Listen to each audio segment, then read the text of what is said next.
Hello दोस्तों, आज आपका फिर से मोस्ट वेलकम है पी पॉइंट एकेडमी में। और आपको बेटा जो सब्सक्राइब बटन है उस पे आप दबाना मत भूलें, ताकि आपको जो ये नोटिफिकेशन है हमारा आपको जल्द से जल्द प्राप्त हो सके।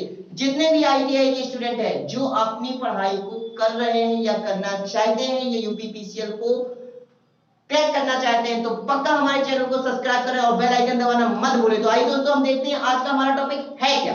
राइट है, तो देखिए आप समझिएगा, मैंने आपको बताया था सेल, आपको बता चुका था, आपको ये भी बता चुका था कि बेटा गैल्वेनाइजिंग जिंक की क्रिया को क्या कहते हैं, जिंक की यदि कोडिंग हो तो क्या कहते हैं। मैंने बताया था कि गैल्वेनाइजिंग कहते हैं, टिन की यदि कोडिंग हो तो टिमिंग कहते हैं। उस प्रकार यदि मरकरी की कोडिंग हो तो उसे सैनिटाइजिंग या आर्गेशन कहते हैं। यदि आपकी किसकी हो, एल्युमिनियम की कोडिंग हो तो उसे कैलोराइजिंग बोलते हैं। ये सब मैं आपको बता चुका था। यदि जिनने मेरा नेक्स्ट जो पिछला वीडियो नहीं देखा हो तो आई बटन पे जाकर के मेरा नेक्स्ट वीडियो देखें, ताकि आपको पूरी इंफॉर्मेशन मिल सके। तो राइट है दोस्तों, आज आप आइए, मैंने आपको जो प्राइमरी सेल बताए थे, वोल्टी सेल जो होता है, लैग्रांजी सेल होता है, शुष्क सेल होता है, इन सब के बारे में हम देखेंगे।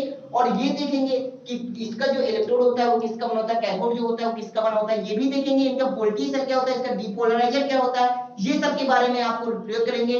और इसमें देखेंगे कौन से पात्र आपको उपयोग किया था, पात्र के बारे में जानेंगे। तो आइए दोस्तों, हम देखा हमें बहुत देर से इंतजार था, हम लोगों की निगाहें जो टिकी हुई थी। तो आइए दोस्तों, वो सब आ चुका है कि अब आपको देखना है और वीडियो को अंत तक जरूर देखें, ताकि आपको क्या लगे, हर किसी भी टॉपिक में आप क्या ना होना है, कमजोर ना हो जाए। राइट होगा दोस्तों, तो आप देखिए, यदि आपका जो एनोड है, यदि एनोड है, यदि मैंने आपको बताया था voltaic cell, Daniell cell, Leclanche cell, शुष्क सेल, ये क्या होते हैं, प्राइमरी सेल। कैसे सेल है बेटा, प्राइमरी सेल की मैंने एग्जांपल बताए थे। कैसे सेल की, जब प्राइमरी सेल की क्या बताए थे बेटा, मैंने एग्जांपल बताए थे। मैंने आपको ये भी बताया था वोल्टी सेल जो डैनियल सेल होता है, लैग्रांजी सेल होता है, शुष्क सेल होता है, इसमें कैथोड के रूप में क्या उपयोग किया जाता है, एनोड के रूप में क्या उपयोग किया जाता है। तो बेटे देखिए, इसको याद करने का तरीका भी बताऊंगा कि याद करने का सही तरीका क्या होता है। तो आइए दोस्तों, हम देखते हैं जो आपका एनोड होता है, एनोड हमेशा वोल्टी सेल में किसका बना होता है बेटा, कॉपर का बना होता है। किसका बना होता है, कॉपर का बना होता है। और डैनियल सेल में कॉपर का बना होता है। और कॉपर जो आपका लैग्रांजी सेल होता है उसमें कार्बन का बना होता है। एनोड किसका बना होता है, कार्बन का बना होता है। और जो शुष्क सेल होता है उसका जो एनोड होता है वो भी कार्बन का बना होता है। अब आप देखिए, उसके बाद में जो आपके कैथोड होता है, क्या होता है बेटा, कैथोड होता है वो आपका जिंक, जिंक, जिंक, यानी सब में क्या उपयोग करना है, कैथोड के रूप में जिंक का यूज करना है। तो अब देखिए, जिंक, जिंक, जिंक, जिंक, बहुत सिंपल तरीका है। यानी हमेशा आप ध्यान दीजिए, यदि किसी भी प्रकार का प्राइमरी सेल है तो उसमें कैथोड के रूप में जिंक का यूज करेंगे।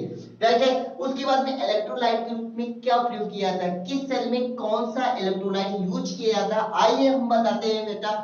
देखिए, यदि वोल्टी सेल है तो उसमें H2SO4 का उपयोग किया जाएगा। यदि वोल्टी सेल है तो इसका H2SO4 का उपयोग किया जाएगा। यदि आपका डैनियल सेल है तो H2SO4 का उपयोग किया जाएगा इलेक्ट्रोलाइट के रूप में, जो उसमें घोल डाला जाता है। राइट है, तो आप देखिए, वोल्टी सेल में H2SO4 का उपयोग किया जाएगा, डैनियल सेल में H2SO4 का उपयोग किया जाएगा। और उसके बाद में लैग्रांजी सेल होता है बेटा, तो उसमें NH4Cl यानी अमोनियम क्लोराइड का उपयोग किया जाएगा। और इसमें जो शुष्क सेल है इसमें NH4Cl यानी अमोनियम क्लोराइड का उपयोग किया जाएगा। क्योंकि क्या होता है बेटा, जिस प्रकार का सेल उस प्रकार का इलेक्ट्रोड और उसी प्रकार का क्या हो जाएगा आपका एनोड होगा।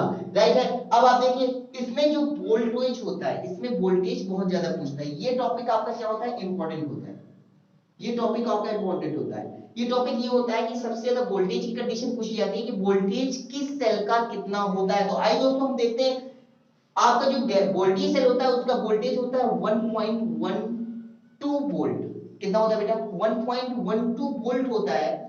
और उसके बाद जो डैनियल सेल होता है उसका जो आपका वोल्टेज होता है वो आपका होता है एम, जो पावर होती है 1.12 वोल्ट होती है। उसके बाद जो लैग्रांजी सेल होता है उसका जो वोल्टेज होता है 1.45 वोल्ट होता है। राइट है, उसके बाद में जो शुष्क सेल होता है 1.5 वोल्ट होता है। उसके बाद में आप देखिए, जो वेसल उपयोग किया जाता है, जो पात्र हम लोग उपयोग करते हैं, वो कौन कौन सा उपयोग करते हैं, किस तरह के लिए कौन से पात्र का उपयोग करेंगे, आज हम बताते हैं। देखिए, जो वेसल होता है, वेसल जो वोल्टी सेल में उपयोग किया जाता है उसमें एक वेसल का उपयोग किया जाता है ग्लास का, कांच का होता है टोटल। उसके बाद में आप देखिए, डैनियल सेल में जो उपयोग किया जाता है वेसल वो कॉपर होता है। और लैग्रांजी सेल में जो वेसल उपयोग किया जाता है वो ग्लास का होता है। और जो आपका शुष्क जल में उपयोग किया जाता है, जो वेसल उपयोग किया जाता है वो जिंक का बना होता है, राइट है। अब देखिए डीपोलराइजर का उपयोग कहाँ किया जाता है, राइजर्स डीपोलराइजर का उपयोग कहाँ किया जाता है, किन किन सेलों में डीपोलराइजर का उपयोग किया जाता है। तो अब देखिए जो वोल्टी सेल होता है उसमें केवल डीपोलराइजर का उपयोग किया जाता है, और जो आपका लग्रांसी सेल होता है उसमें केवल डीपोलराइजर का उपयोग किया जाता है। डीपोलराइजर मैंने आपको बताया था MnO2 होता है। और जिसने मेरी पहली पिछली वीडियो नहीं देखी हो, जो आई बटन पे जाकर के मेरी पिछली वीडियो देखे, और उसके बाद में आप अपने पूरे जो आपके क्वेश्चन है सभी क्वेश्चनों को डाउट क्या हो जाएंगे बेटा, क्लियर हो जाएंगे। तो आइए हम देखते हैं इसको याद करने की सही लॉजिक क्या है। तो अब हम देखते हैं सही लॉजिक, क्योंकि ये हम लोगों ने अच्छी तरीके से पढ़ लिया। उसके बाद में याद करने की ट्रिक क्या है, आपको ट्रिक भी समझाई जाएगी और याद करने का आपको लॉजिक भी बताया जाएगा, राइट है। तो अब देखिए जो पॉजिटिव इस तरह आप याद करें, copper copper carbon carbon, right है। कॉपर कॉपर कार्बन कार्बन आपको ये फिक्स वैल्यू रखनी पड़ेगी, इतना अपने दिमाग में सेटल कर लीजिएगा। आप केवल ये याद रखें carbon copper copper carbon carbon. फिर आपको मैंने बताया था कि सभी जो कैथोड्स होते हैं वो सभी जिंक के बने होते हैं, तो जिंक जिंक जिंक, ये आपकी प्रॉब्लम सॉल्व हुई। उसके बाद में आप देखिए जो इसमें इलेक्ट्रोलाइट प्रयोग किया जाता है, तो पहले सीधे सीधे ये याद कर लो, पहले दो बार H2SO4 H2SO4 बोलना है, तीसरी बार में क्या बोलना है NH4Cl NH4Cl बोलना है। तो एक लाइन में सीधे H2SO4 H2SO4 NH4Cl NH4Cl, जिसकी कहानी खत्म, राइट है। उसके बाद में आप देखिए EMF को याद करने का तरीका क्या है, 1.12 वोल्ट 1.12 वोल्ट डबल रिपीट करना है। उसके बाद 1.45 वोल्ट, उसके बाद बोलना 1.5 वोल्ट, राइट है। उसके बाद जो वेसल उपयोग करेंगे सीधे सीधे vessel, glass copper glass zinc, कैसे बेटा, ग्लास कॉपर ग्लास जिंक, इसकी कहानी खत्म, राइट है। आपको ये याद होना चाहिए, पता नहीं इस जो मैंने आपको टेबल बनाई थी ना, इस टेबल से मिनिमम टू मिनिमम हर पेपर में 2 क्वेश्चन तो बेटा पूछे ही जाते हैं, हर एक एग्जाम में ले लीजिए। मैंने इतने प्रैक्टिस सेट लगाए हुए हैं, हर एक प्रैक्टिस सेट में मैंने देखा है कि 2 क्वेश्चन कहीं ना कहीं से आपको मिल जाते हैं। तो आइए दोस्तों अब देखते हैं इसको सही तरीका क्या है, ग्लास कॉपर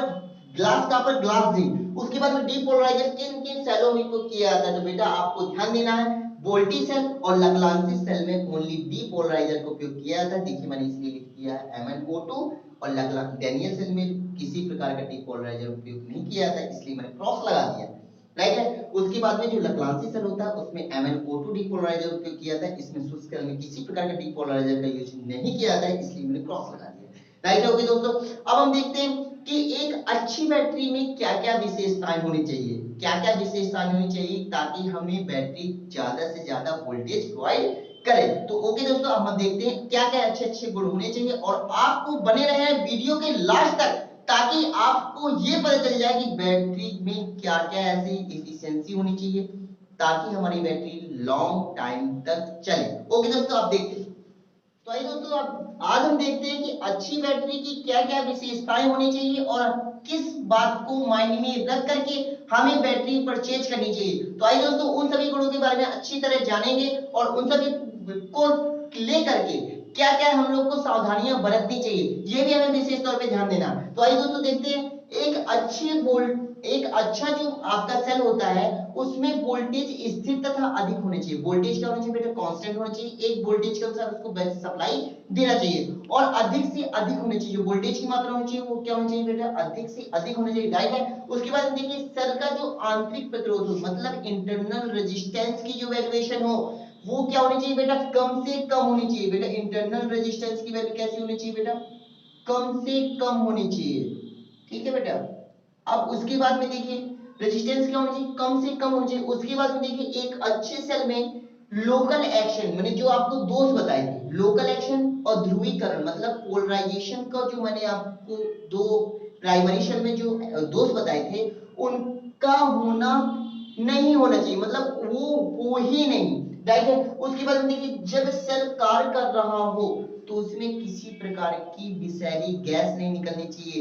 यदि गैस निकलेगी तो वातावरण या फिर आपके घर में इफेक्ट आएगा, उसकी वजह से आपको बहुत भारी नुकसान पड़ सकता है। तो आइए दोस्तों, आज हम इस बात के बारे में जानेंगे कि जिस बैटरी का हम उपयोग करते हैं उसमें जहरीली गैस नहीं होना चाहिए। तो अब देखिए उसके बाद में देखिए नेक्स्ट पॉइंट जो आपका है, एक सेल का जो आंतरिक प्रतिरोध होता है इंटरनल रेजिस्टेंस कितना होना चाहिए। अब क्वेश्चन यहाँ पे है कम से कम होना चाहिए।